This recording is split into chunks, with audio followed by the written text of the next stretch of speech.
말씀을 가지고 마지막 날에 라는 제목으로 말씀을 나누고자 합니다. 마지막 날에요.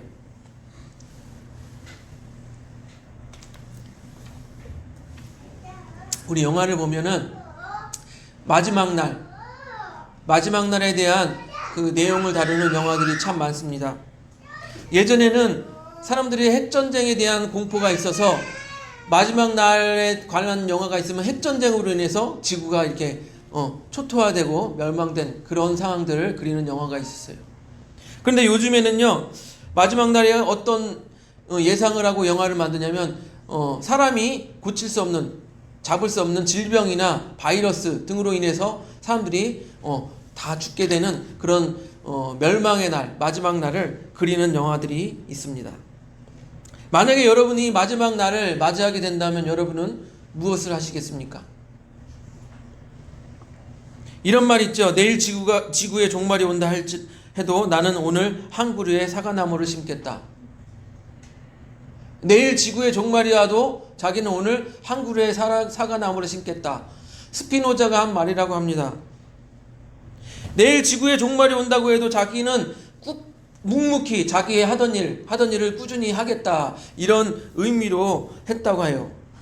근데 여러분, 내일 당장 지구가 멸망하게 생겼는데 그런 일을 할 수 있을까요? 여러분도 할 수 있을 것 같아요? 내일 지구가 멸망하고 내일 내가 죽겠다고 하는데 그냥 나는 오늘 하던 일 하루 그냥 사과나무나 심고 하던 일 설거지나 하고 빨래나 하고 그렇게 할 수 있을 것 같아요? 내일 죽는데 내일 멸망하는데 쉽지 않죠. 그래서 이 스피노자를 연구하고 전공한 진태원 교수님이라는 분이 있는데 그분이 내일 지구의 종말이 온다 해도 나는 오늘 한 그루의 사과나무를 심겠다는 말은 스피노자가 한 말이 아니라고 합니다. 그게 아니라 16세기 종교개혁을 일으킨 마틴 루터의 말이라고 합니다. 그 의미도 아까 말씀드렸던 것처럼 내일 지구가 멸망할지라도 나는 그냥 오늘 하던 일 꾸준히 묵묵히 내일 하겠다 이런 의미가 아니라 내일 지구가 종말이 와도 자기는 사과나무 심는 것밖에 할 수 없다. 즉 인간의 한계성, 인간의 미약성, 한계성을 그린다는 말이에요. 우리 신을 믿는 사람, 하나님을 믿는 사람들은 하나님 아래서 우리가 항상 미약한 존재이고 아무것도 아닌 존재임을 우리가 깨달아야 되는 것이죠. 이렇게 인간이 미약한 존재인데 지구의 종말이 오면 우리는 과연 무엇을 할 수가 있을까요? 예수님의 제자들이 예수님께 이 세상 끝날에 대해서 물어보고 있어요. 우리 3절 같이 읽어볼 거예요. 3절 같이 읽습니다. 시작. 예수께서 감난산 위에 앉으셨을 때에 제자들이 조용히 와서 이르되 우리에게 이르소서 어느 때에 이런 일이 있겠사오며 또 주의 임하심과 세상 끝에는 무슨 징조가 있사오리이까. 세상 끝에 예수님 세상 끝에는 어떤 징조가 있을까요? 이렇게 물어보는 거예요. 첫째로 미혹하는 사람들이 많이 나타난다라고 말씀하십니다. 4절 5절을 보세요. 마태복음 14장 4절 5절 우리 같이 읽습니다. 시작. 예수께서 대답하여 이르시되 너희가 사람의 미혹을 받지 않도록 주의하라. 많은 사람이 내 이름으로 와서 이르되 나는 그리스도라 하여 많은 사람을 미혹하리라. 여러분, 많은 사람들이 나타나서 자기 자신이 그리스도래요. 그리스도의 뜻이 무엇입니까? 기름 부음을 받은 자, 메시아. 자기가 그 사람이라고 사람들을 미혹하는 사람들이 나타날 것이래요. 그 다음에 둘째로 전쟁이 일어납니다. 마태복음 24장 7절 전반절을 보세요. 7절 전반절 시작. 민족이 민족을 나라가 나라를 대적하여 일어나겠고 곳곳에 지진과 기근이 있죠. 근데 먼저는 민족끼리 전쟁을 하고 나라와 나라끼리 전쟁을 한다라고 말하고 있어요. 어때요? 마지막 날이에요. 마지막 날에 민족끼리 전쟁하고 나라끼리 전쟁하고. 세 번째로 기근과 지진 등 자연재해가 일어난다라고 말하고 있습니다. 아까 우리가 읽었죠. 마태복음 24장 7절 후반절 곳곳에 기근과 지진이 있으리니. 여러분, 이 기근이라는 것은 농사를 짓는데 흉년이 나서 곡물을 제대로 재배하지 못하는 상황을 기근이라고 해요. 그래서 굶는 상황을 기근이라고 해요. 여러분, 기후 이상으로 세계 곳곳이 지금 농사를 치고 있는 곳곳이 기근으로 인해 기후 이상으로 인해서 농사를 못 짓게 되고 가뭄이 나고 홍수가 나고 굶주리게 됩니다. 또 곳곳에 지진이 일어나게 됩니다. 그런데 우리 여러분 가만히 지켜보니까 오늘 말씀 첫 번째 뭐예요? 미혹하는 자들이 나타나고 전쟁이 일어나고 지진과 기근이 일어나고, 가만히 지켜보니까 어때요? 지금 우리가 사는 세상의 현상과 매우 비슷하지 않습니까? 우리나라에 이단이 참 많습니다. 지금 우리나라 지금 이단에서 가장 이슈가 되는 게 신천지죠. 신천지 뭐래요? 이만희가 자기가 재림 예수라고 말하죠. 또 하나님의 교회의 교주인 그 부인이, 그 교주가 죽으니까 이제 자기가 어머니 하나님이라고 우겨대고 있죠. 정명석 JMS 출소했대요. 얼마 전에 출소해서 다시 활동을 재개하고 있다고 합니다. 그런데 이상하게 자기가 그리스도라고, 자기가 예수 그리스도라고 이렇게 말하는 사람들이 있음에도 불구하고 많은 사람들이 거기에 미혹당한다는 거예요. 그 따르는 사람들 보세요. 몇몇 명씩 따르잖아요. 그리고 또 보세요. 최근에 미국이 이란의 2인자를 어떻게 해요? 사살했죠. 그래서 이제 전쟁의 불씨가 됐어요. 전쟁이 언제 일어날지도 모르는 상황이 됐어요. 또 북한의 핵, 중동의 여러 가지 국지적 전쟁, 중국의 소수민족 인권 문제, 홍콩도 전쟁이 일어날 가능성이 많아요. 왜? 홍콩을 인권을 탄압하는 쪽과 홍콩의 인권을 지지하는 이 자유세계 쪽이 분명히 전쟁이 일어날 가능성도 많아요. 여러분, 이렇게 전쟁의 위기 속에서 우리가 살아가고 있고, 또 곳곳에는 전쟁이 일어나고 있습니다. 특히 중동에서 이슬람권과 우리 기독교 간의 종교적 전쟁이 일어날 가능성이 가장 많죠. 물론 다른 일로 촉발되었다 할지라도 결국에는 이슬람 진영과 이런 기독교 진영 간의 전쟁이 일어날 가능성이 많은 거예요. 그리고 마지막으로 우리 TV를 틀면 맨날 나오는 게 있잖아요. 아프리카의 아이들이 굶주려서 이렇게 뼈만 남은 모습. 우리는 이렇게 먹을 것이 남아서 음식물을, 쓰레기를 버리면 막 이만큼씩 버리게 되는데, 그쪽 아이들은 먹을 것이 없어서 그렇게 뼈만 남아서 있는 곳입니다. 굶어 죽는 사람이 지금도 많다라는 것이. 지금 이 세상을 보니까 예수님이 말씀하신 세상 끝의 징조와 매우 흡사한 상황을 우리는 살고 있는 거예요. 그런데 이런 세상적인 징조뿐만 아니라 우리 믿는 사람들에게도 환난이 있다라고 말씀하고 있습니다.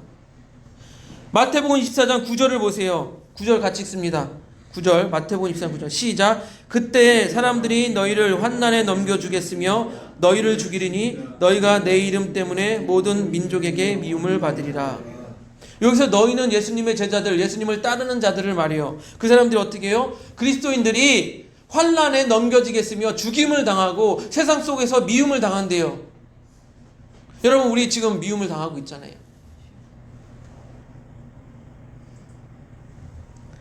그리고 또 그리스도인들 그 안에서 무슨 일이 일어나니까 서로 미워한다라고 말하고 있습니다.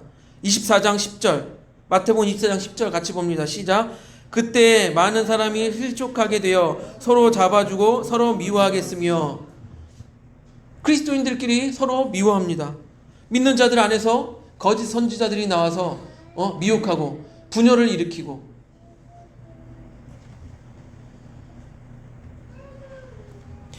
이 24장 11절을 보니까 거짓 선지자가 많이 일어나 많은 사람을 미혹하겠으며, 또 불법이 성하고 특히 사랑이 식어간다고 합니다. 12절을 보세요. 24장 12절 같이 읽습니다. 시작. 불법이 성함으로 많은 사랑이 식어지니라. 아멘. 사랑도 식어가고 불법도 성행하고.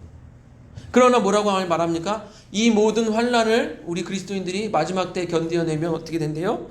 13절 볼까요?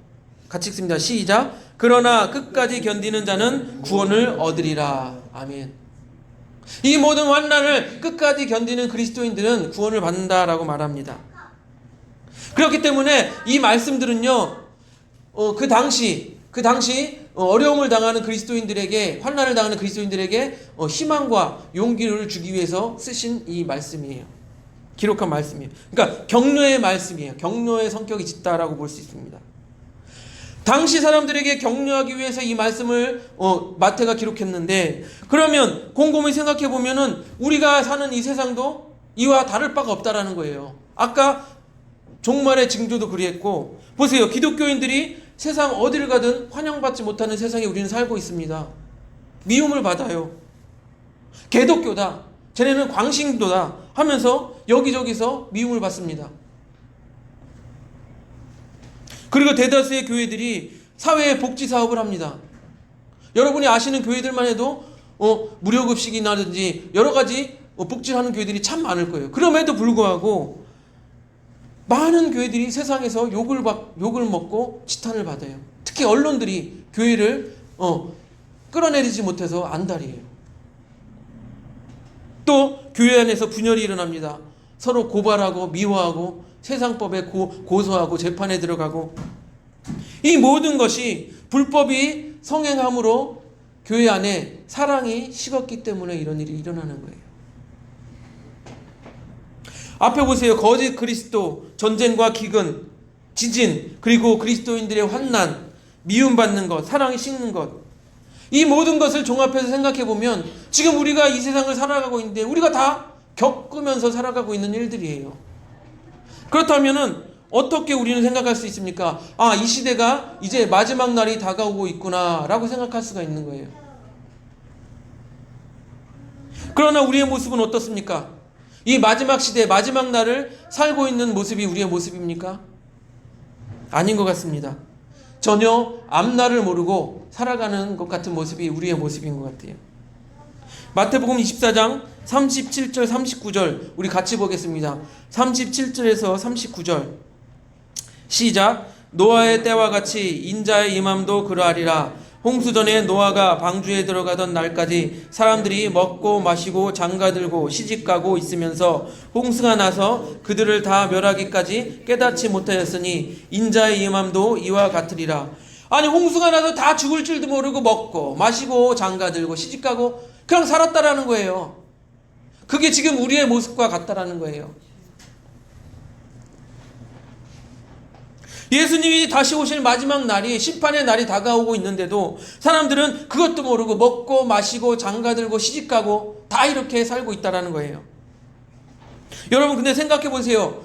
아, 지금 우리가 마지막 때를 살고 있고 예수님이 곧 오실 것 같은데, 그럼 우리는 목사님 먹지도 말고 마시지도 말고 장가도 가지 말고 시집도 가지 말아야 할까요? 그럴까요? 우리가 그 답을 찾기 위해서 우리가 알아야 될 것들이 있습니다. 먼저 무엇이냐면 마태복음 24장 29절에서 31절을 보세요. 29절에서 31절 우리 같이 읽어봅니다. 시작. 그날 환난 후에 즉시 해가 어두워지며 달이 빛을 내지 아니하며 별들이 하늘에서 떨어지며 하늘의 권능들이 흔들리라. 그때 인자의 징조가 하늘에서 보이겠고 그때 땅의 모든 족속들이 통곡하며 그들이 인자가 구름을 타고 능력과 큰 영광으로 오는 것을 보리라.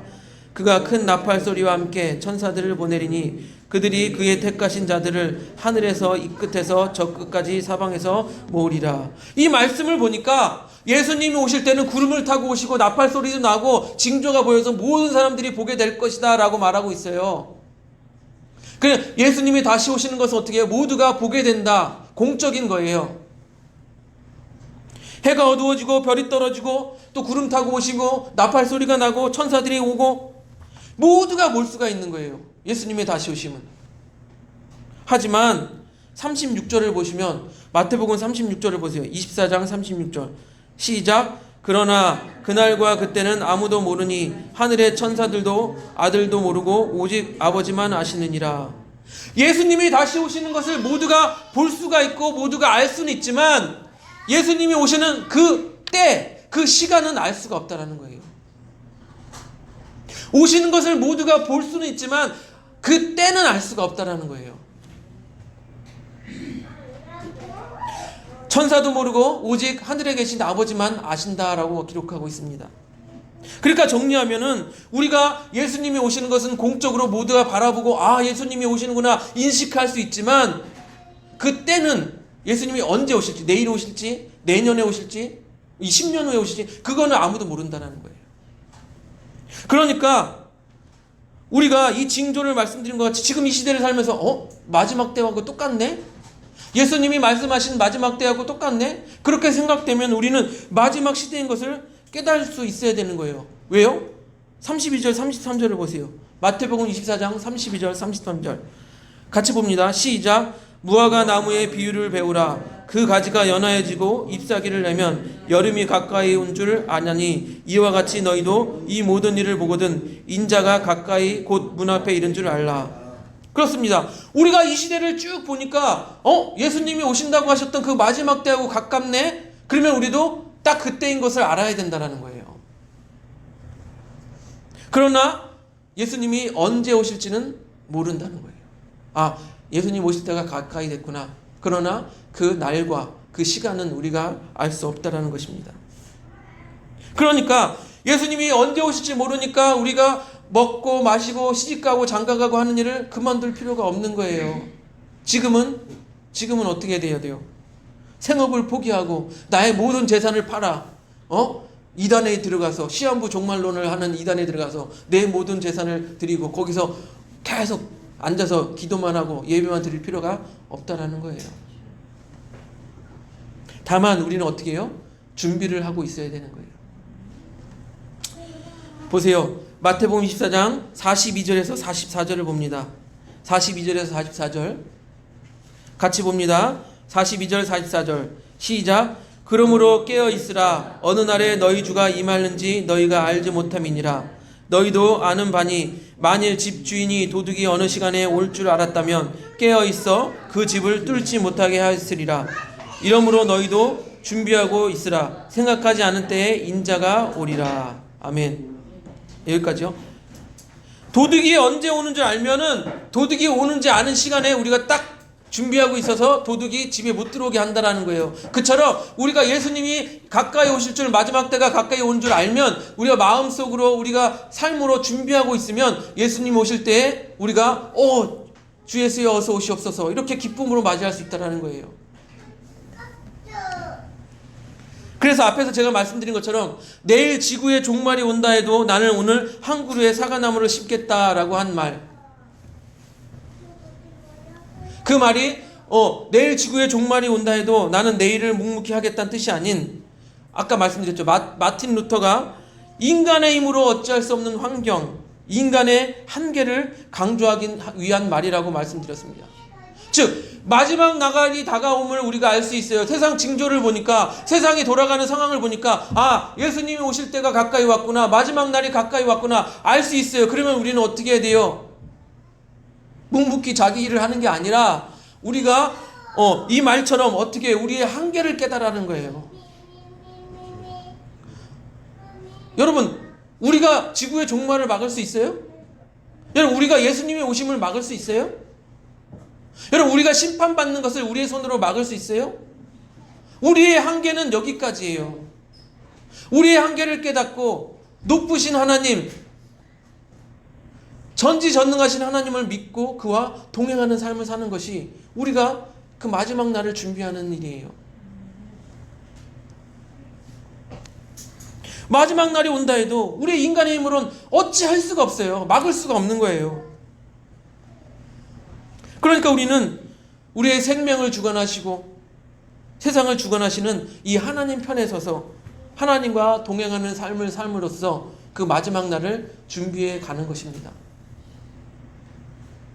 그것이 마지막 날을 준비하는 그리스도인의 모습이 아닐까 생각합니다. 여러분, 성경에 나오는 에녹은요, 하나님과 동행하다가 죽음을 맞이하지 아니하고 하나님께 부르심을 받아 하늘로 올라갔습니다.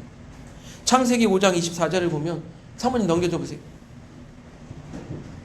같이 읽어봅니다. 시작. 에녹이 하나님과 동행하더니 하나님이 그를 데려가심으로 세상에 있지 아니하였더라. 에녹이 어떻게 해요? 하나님과 동행하는 삶을 살았으므로 하나님이 그를 데려가셨다라고 말했어요. 죽음을 경험하지 않았어요. 여러분, 우리도 하나님과 동행하는 삶을 삶으로 이 마지막 날을 준비하며 살아가야 되지 않을까요? 우리 그 사람교회 모든 성도님들이 하나님과 동행함으로 마지막 날을 준비하시기를 주님의 이름으로 축복드립니다. 우리 찬양 함께 하겠습니다.